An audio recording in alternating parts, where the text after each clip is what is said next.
Renungan dari kitab Lukas pasal 5 ayat 1-11. Di Danau Genesaret, Yesus menaiki perahu Simon untuk mengajar orang banyak yang telah mengerumuninya untuk mendengarkan firman Allah. Setelah mengajar, Yesus menyuruh Simon untuk bertolak ke tempat dalam untuk menangkap ikan. Namun Simon menjawab bahwa dia sudah bekerja keras sepanjang malam, namun tidak mendapatkan ikan.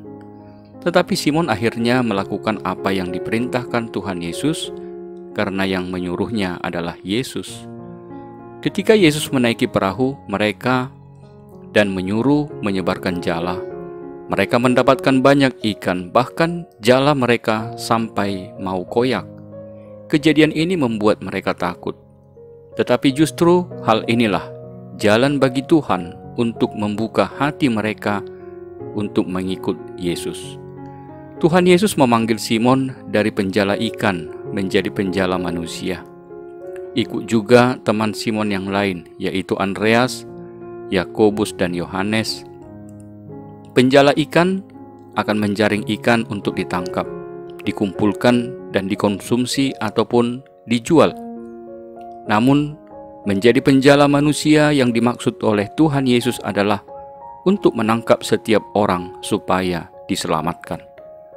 Sehingga menjadi penjala manusia berarti turut mengambil bagian dalam karya penyelamatan Tuhan untuk membawa jiwa-jiwa kepada keselamatan Tuhan. Melalui nats ini, kita belajar untuk memahami panggilan kita sebagai pengikut Yesus. Yang pertama, Tuhan yang memanggil dan memilih kita. Seperti Simon dan teman-temannya yang dipanggil Tuhan Yesus menjadi murid-muridnya, demikian juga Tuhan memanggil dan menyapa kita, sehingga kita saat ini menjadi murid-murid Tuhan Yesus. Kita patut bersyukur atas iman kita kepada Tuhan Yesus, bukanlah suatu hal yang kebetulan, tetapi kita percaya walaupun kita lahir dari keluarga yang sudah percaya kepada Tuhan Yesus, namun setiap orang memiliki panggilan khusus dari Tuhan. Tuhan yang memanggil dan menyapa kita dengan nama kita. Yang kedua, apapun yang menjadi pekerjaan dan profesi kita sehari-hari, kita percaya di situ ada panggilan Tuhan. Sehingga apapun pekerjaan yang sedang kita tekuni, tidak hanya sebatas pekerjaan yang rutinitas, hanya untuk memenuhi kebutuhan hidup, tetapi Tuhan hendak memakai kita melalui pekerjaan ataupun profesi kita di dalam pekerjaan kita sehari-hari. Seperti murid-murid Tuhan Yesus, dari penjala ikan menjadi penjala manusia, artinya bahwa pekerjaan kita itu mau dipakai oleh Tuhan supaya jauh lebih besar dampaknya. Yang ketiga, mengikut Yesus berarti kita memasuki kehidupan yang baru, seperti pemanggilan murid-murid Yesus yang pertama ini. Ketika Tuhan memanggil maka mereka harus siap meninggalkan hidup mereka yang lama sebagai penjala ikan menjadi penjala manusia.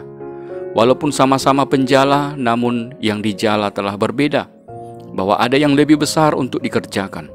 Maka demikianlah kehidupan kita sebagai pengikut Yesus. Kita hidup tidak lagi hanya sebatas untuk memenuhi kebutuhan kemanusiaan kita saja, tetapi kita juga hidup untuk Tuhan. Cara pandang kita atas hidup tidak hanya sebatas memenuhi kebutuhan dan kesenangan fisik kita saja, namun kita hidup untuk memuliakan Tuhan. Semangat untuk menjala itu tetap ada pada mereka, murid-murid Tuhan Yesus, dan itu tidak akan hilang. Mereka hanya akan mengganti jala dan perahu yang berbeda, yang jauh lebih besar, yang berasal dari Tuhan. Jala yang akan mereka tebarkan itu jauh lebih besar dan lebih luas, sebab yang mereka jala adalah hati dan jiwa manusia. Jika kita mau meneliti lebih jauh dalam profesi seorang nelayan, maka kita bisa menemukan juga sikap dan sifat yang diperlukan oleh seseorang yang hidup dalam panggilan Yesus. Yang pertama adalah sabar. Belajar untuk sabar menunggu hingga mendapatkan ikan. Dapat juga kita ilustrasikan bagaimana seorang yang memancing dengan sabar bahkan seharian menunggu umpannya dimakan oleh ikan. Hidup dalam panggilan Yesus bukanlah hal yang instan, namun kita harus tetap memiliki sebuah pengharapan. Yang kedua adalah semangat pantang menyerah. Tidak selamanya penjala ikan itu akan mendapatkan hasil, sebagaimana Simon menjawab Yesus yang mengatakan bahwa sepanjang malam mereka bekerja keras namun tidak mendapatkan apa-apa. Untuk menyambung hidup, maka walaupun hari ini tidak mendapatkan hasil, bukan artinya esok tidak lagi menangkap ikan, tetapi tetap akan dilakukan untuk menangkap dan menebarkan jala. Hidup dalam panggilan Yesus bukanlah hidup di mana kita akan selalu mendapat apa yang kita inginkan. Namun, hidup dalam panggilan Yesus adalah mengikuti setiap dinamika kehidupan dengan selalu bersyukur kepada Tuhan. Yang ketiga adalah tangguh dan berani. Tidak selamanya air tenang, terkadang badai akan datang. Berjuang di lautan luas, bahkan jika badai datang, adalah situasi terkadang yang harus dihadapi oleh nelayan. Hidup dalam panggilan Tuhan tidaklah mengatakan bahwa hidup akan tenang-tenang saja. Namun kita juga harus mampu untuk tegar dan berani menghadapi badai kehidupan. Ada suka dan duka yang akan kita hadapi. Namun semuanya itu tidak akan menyurutkan langkah kita untuk mengikut Yesus.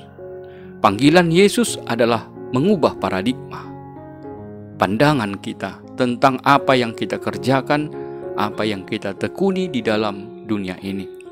Sebagaimana Petrus dan saudara-saudaranya, teman-temannya yang dipanggil Yesus dari penjala ikan menjadi penjala manusia.